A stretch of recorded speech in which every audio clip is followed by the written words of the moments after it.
jamaa angekuwa ndani. So ukiona Maraga analalamika ni kwamba ameona constitution ya Kenya inaendelea kwa violated. So anangetaka kupata rais aeleze ni mahali gani hii constitution imeanza kwa violated. So watu wanakataa yeye kufika mahali pale. Jana Attorney General anaongea, unachipia Maraga mkubwa yako maswala ambaye hungekuwa wewe na chip. Hiyo ingekuwa rais mwenyewe anaweza kuita Maraga na kueleza ndugu yangu shida iko wapi. Sisi kama Wakenya hatutaki malumbano ambaye viongozi wala ambao tumepatia jukumu ya kuweza kuongoza Kenya hii wanalumbana. Wasa wakubwa wakilumbana, wakubwa wasipotii katiba ya Kenya, ule mdogo ambaye mnataka atii atafanya namna gani? So kwa mimi nataka kusema ya kwamba sisi kama wananchi wa Kenya, sisi kama viongozi wa Kenya hii tunataka katiba iheshimiwe. Kwa sababu tusipoheshimu katiba na tunaendelea sasa kuongea kwamba tunataka kurekebisha katiba, utarekebisha katiba gani na una violate katiba ile nyingine ambayo tulipitisha 2010? So tunataka tuheshimu katiba. Katiba ile iko natuongoza sasa, hii ni katiba iko na lazima kila mtu anaheshimu. Mimi nimeapa kwamba nitalinda katiba ya Jamhuri ya Kenya. Ni nani huyu mwingine ana violate? So sisi wote ambao tumechaguliwa ni kulinda katiba ambayo Wakenya walipitisha na tukasema kwamba lazima tufuate. Na ni kila mtu lazima afuate katiba ya Kenya hii. So kwa hivyo nataka kusema kwamba yale ambayo tumeona, yale malumbano ambayo imetoka katika wakubwa wetu kwamba kuna shida, nataka niomba rais kwamba aita Maraga waketi chini wasuluhishe shida iko wapi. Na nataka niseme ya kwamba kila mtu aheshimu katiba, kila mtu aheshimu katiba, wale wengine tunaheshimu katiba. Katiba ni inatulinda, katiba inalinda mali yetu. So watu wakiviolate hii katiba talinda sisi kwa njia gani? So kwa hivyo haya ni maneno yangu kwamba sisi wote ni lazima tutii katiba ya Kenya. Na kila mtu how treated kwa usawa, kwa sababu katiba nasema kwamba ni lazima kila mwananchi hako na haki, na hako na haki ya kusikizwa, hako na haki ya kutendewa chochote ambaye anataka ile nzuri ambaye katiba inasema. Asante. Mwanguti baba, nimemaliza wangu. Hata renguti Cheki kidogo. Wacha maliza hapo sawa. Wewe Kiswahili kwanza. Tutamaliza Kiswahili. Sawa. Huyu akuja Kiswahili, alafu nyingine kwa. Asanteni sana.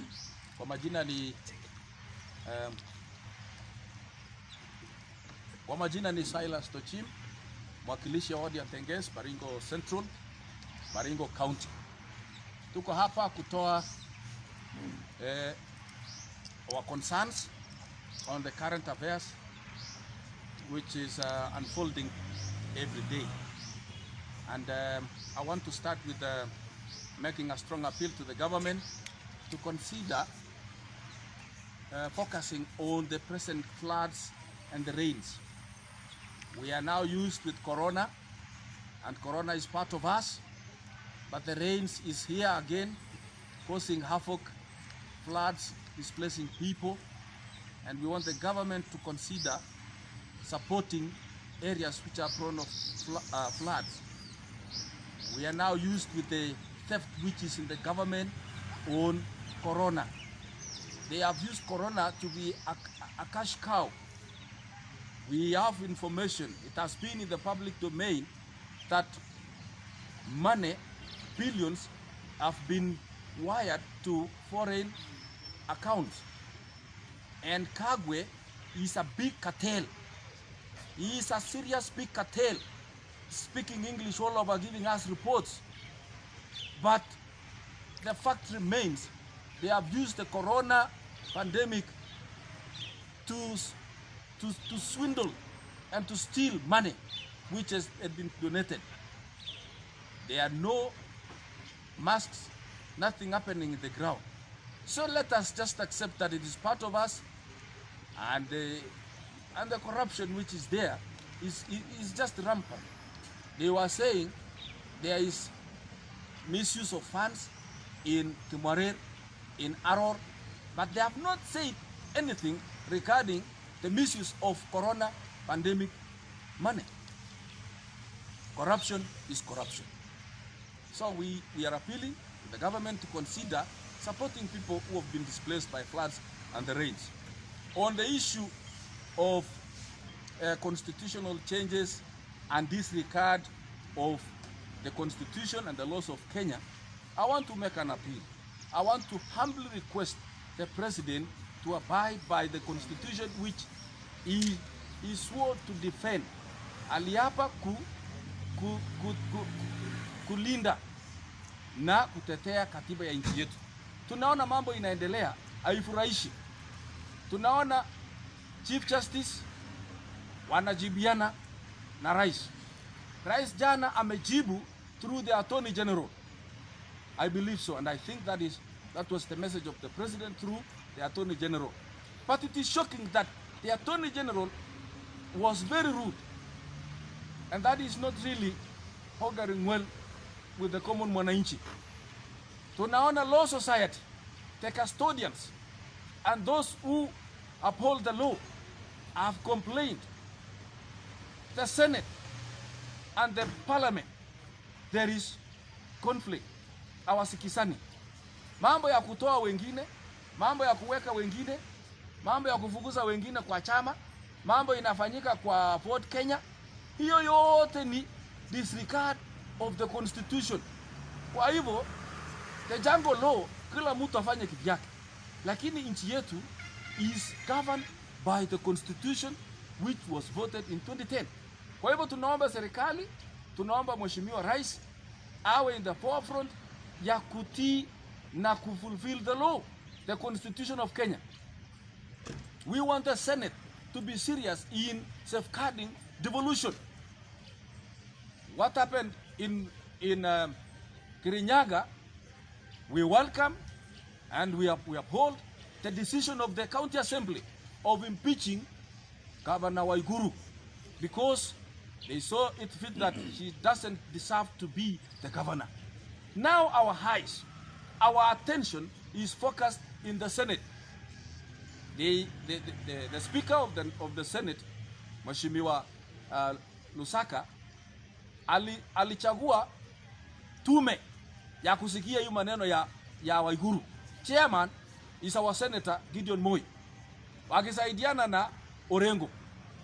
This is my guess, and that the impeachment of Uhuru is dead on arrival. Why? The other day, Uhuru alienda akaoshwa dhambi zake kwa Capitol Hill na Raila wakiwa na Orengo. Alipotoka hapo akaenda handshake na Senator Gideon Moi, wakisema mbele iko sawa kwa mambo ya 2022. So now Senator Gideon Moi is the chairman, and Orengo waliosha Uhuru huko. Sasa mtu aliosha akawa safi. Hii ingine inakuja from county assembly is dead on arrival. But I want to make an appeal to Senate.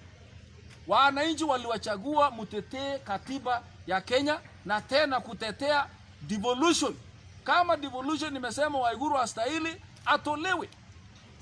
Na muzikataa, wananchi wako chini. Kama baba yao governor wa Kiambu alitolewa, kwa hivyo Uhuru naye atolewe, kwa sababu hata dhambi zake ni mbaya zaidi. Ukirudi nyuma ukiongeza na ile ya NYS, ila alikuwa anabeba pesa kwa gunia, na yule walikuwa anatumia anaumia mpaka saa hii. Tunajua hiyo maneno. On the issue of mambo ya development in this country, we are in a serious crisis, and I want to say Kenya belongs to all of us. It is not for a few individuals. It is not for a few tribes. There should be equal distribution of employment. There should be equal distribution of development. Mambo ya development imeonekana sasa, it is focused on few areas in this country, and all of us are paying taxes. In Baringo, we have been sidelined. They have been telling us now that Gideon is in the government. Wao ndio wanaongoza serikali. But I want to raise a concern here. In the other time, wakati after 2017 walilaunch barabara kutoka Karandi mpaka Mariga, 60 kilometers road. Now, when they started, badala ya kuanza hiyo barabara, wakaanza Karandi, wakapeleka Matangi na kwenda mpaka huko junction ya ile ya Rumuruti na kwenda huko Nyahururu. Kutoka hapo wakateremsha kutoka Matanga kwenda Kalaba mpaka Sobili. And then when they started from Karandi, ilipofika boda ya Baringo imesimama mpaka saa hii. Development iko Laikipia. Ukikuja Nakuru walianza barabara from maili 10 ikakuja Lower Solai, ikateremka mpaka Lake Solai na ikakuja mpaka pale inaitwa ilipofika Solai ikakuja Kiboronjo na ikaenda Subukia. It just came, ikifika boda ya Baringo inapenduka na kwenda Subukia. Kwani Baringo hatutaki barabara? Baringo hatutoi taxes, hatutoi kodi. Na tunasema tuko pamoja. Alafu maendeleo inaenda Laikipia na Nakuru.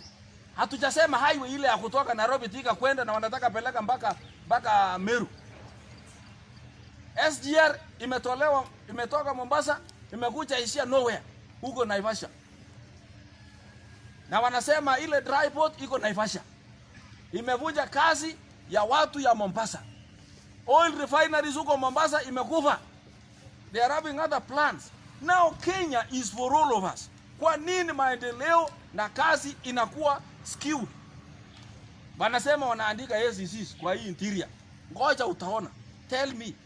It is just the common people who will be employed. Wengine hawatakuwa employed. And especially now Matiang'i is there. Atachaza watu yake yote huko. Na wale kutoka Central. Tell me, count all the county commissioners, SECs, wanatoka tribe gani? Give us the facts. These are in public domain. Kenya is for all of us, not for one tribe or two tribes. These are things which are there. Kama mnanyamaza na kuongea chini ya kitanda, lakini there are facts which we cannot avoid. Kwa hivyo tunasema hivi, Kenya ni yetu wote na tunataka equality ifanyike hapa Kenya. Mambo ilifanyika huko Nandi, we welcome. The prophecy of the Talai is welcoming. And it is telling us that we are going a better place. And William Ruto is the future coming leader. The Talais are gifted with the gift of divination, the gift of prophecy. Ile Biblia inasema roho ya unabii. Rais Uhuru walienda huko tarehe 17 mwezi wa 10 na alipewa rungu wakaombewa na hao Talai na alikuwa president. Hata Moi hiyo rungu amekuwa akitembea nayo mpaka juzi alipumzika, alipewa huko Nandi. So now we want to accept the leadership of the divinity in this country. Hatutaki mambo ya kulazimishiwa vitu. Dictatorship in this country iliisha zamani. Na mambo inafanyika sasa hapa inatuletea udictator. And I want to foretell that in this country, if there is a continuous disobedience of the constitution or deliberate disregard of the law of Kenya, there is an uprising coming. There is a revolution coming. Hii watu wote wanaumia, mnafikiri hawaoni? Njaa iko hapa mingi, magonjwa, corona iko hapa, na mnatumia the opportunity of corona kubadilisha makatiba, halafu ingie to your destined or desired hands. A revolution is coming. Read about the revolution of French, the French Revolution. Uone vile maskini, the hustlers will revolutionize the place. What happened in America is revolution. Some about what is happening all over the world. Some about the Arab uprising, the revolution in 2010, 2011. There was just a revolution. And the means of this revolution is the communication which has been revolutionized. People are seeing all the messages, what's happening. There is no control of communication, of messages going to the public. Watu wanatuma. Kwa hivyo nawaambia hivi, there is a revolution coming in this country. Because there is a disregard of the constitution. Wananchi wataamua wenyewe na watapendua hii maneno yote. If there is no respect of the constitution. Tutaki mambo ya udikteta kwa hii nchi yetu. Kwa hivyo nawatakia baraka ya Mungu. Mungu awabariki. Mungu awabariki Kenya na Mungu awabariki nchi yetu na viongozi wetu. Asanteni sana.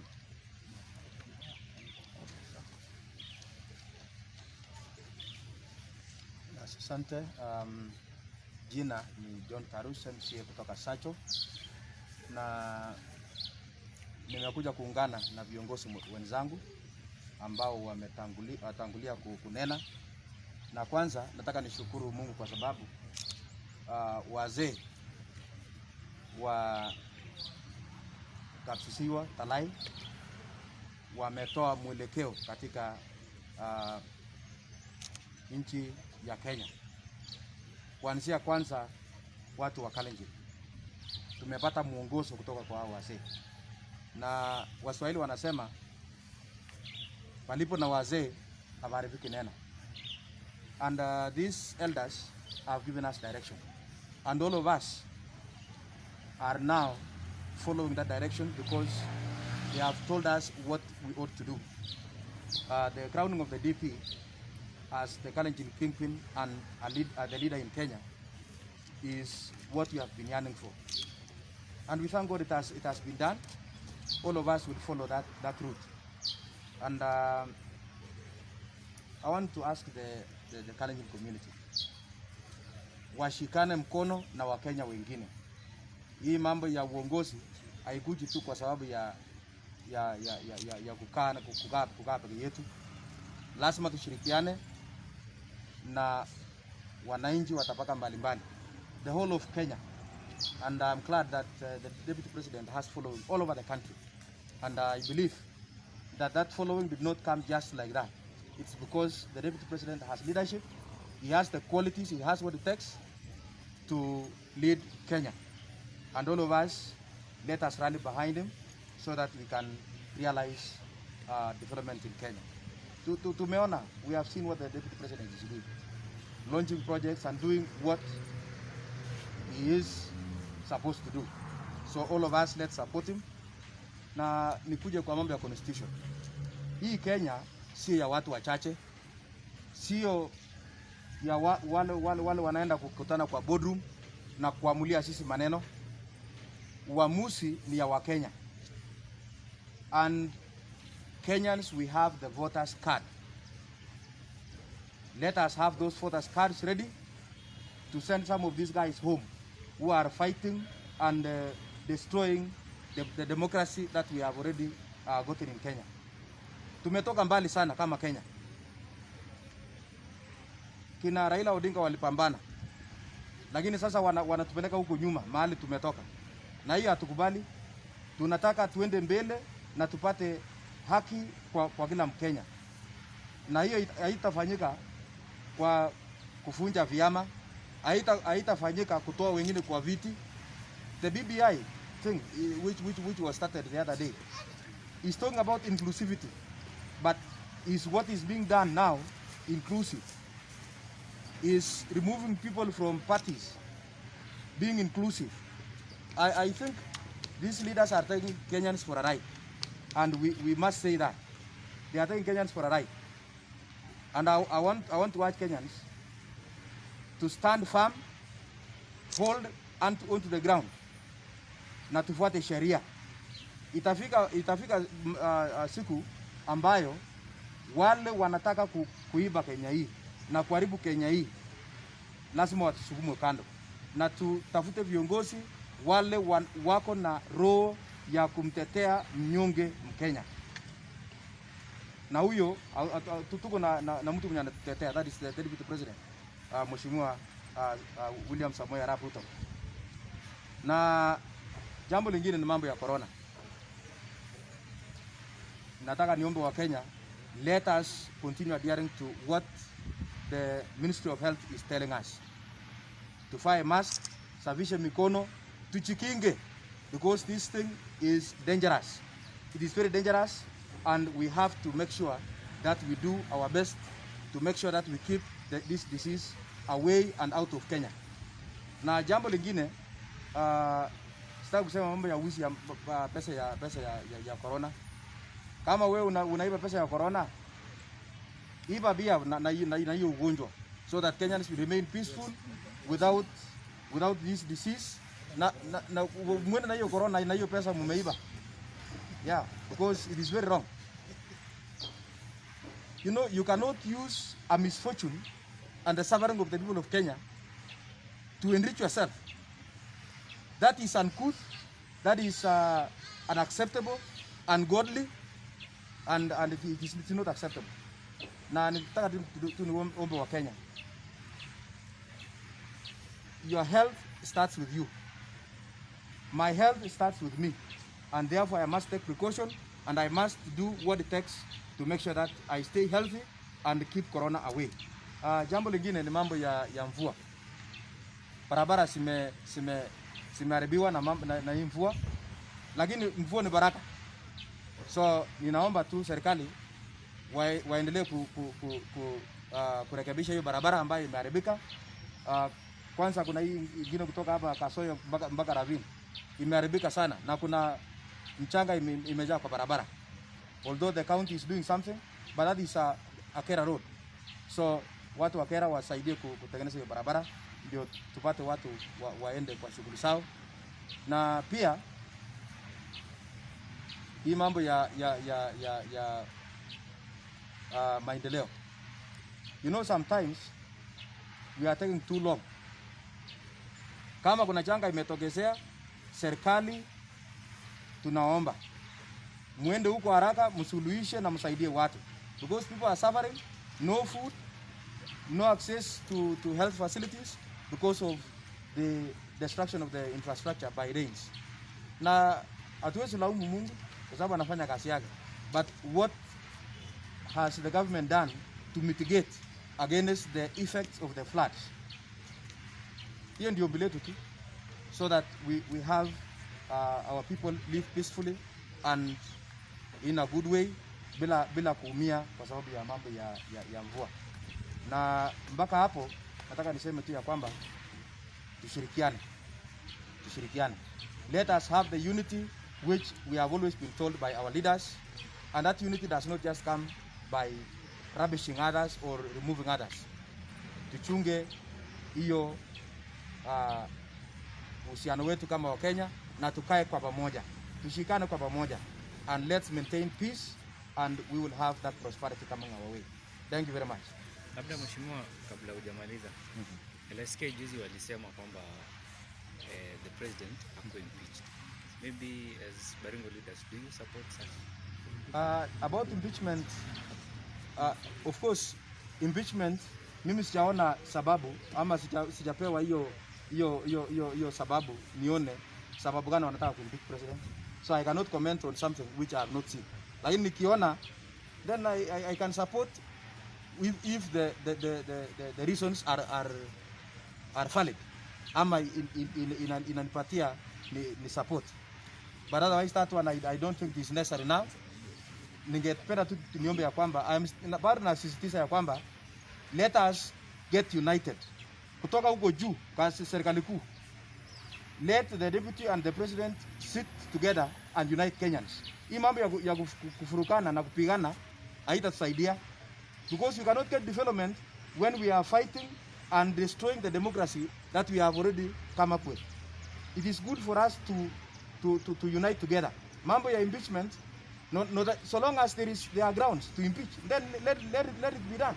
But if it is not, if we don't have the grounds to impeach, then wacha ikae kwanza, wacha viongozi wote wakutane, let us get united and develop Kenya. What Kenyans want ni services. So if we are not giving out the services, we are just fighting up there. Unakuta ya kwamba tunatoana, tunamenyana tu. Na kuna jambo ambalo linasemekana ya kwamba when two bulls fight, then the grass will suffer. The grass are the Kenyans. So when the leaders are fighting, then the Kenyans are suffering because they are not getting services, they are not getting development, they are not getting employed. We have so many youths who are suffering, not because of anything. Ni kwa sababu watu wanaiba huko juu na kufurukana.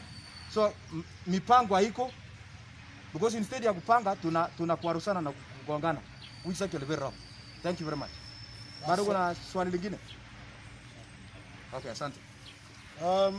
Nataka niongezee kuhusu impeachment hiyo, kwamba kwa sasa sisi hatuungi mkono mambo ya law society.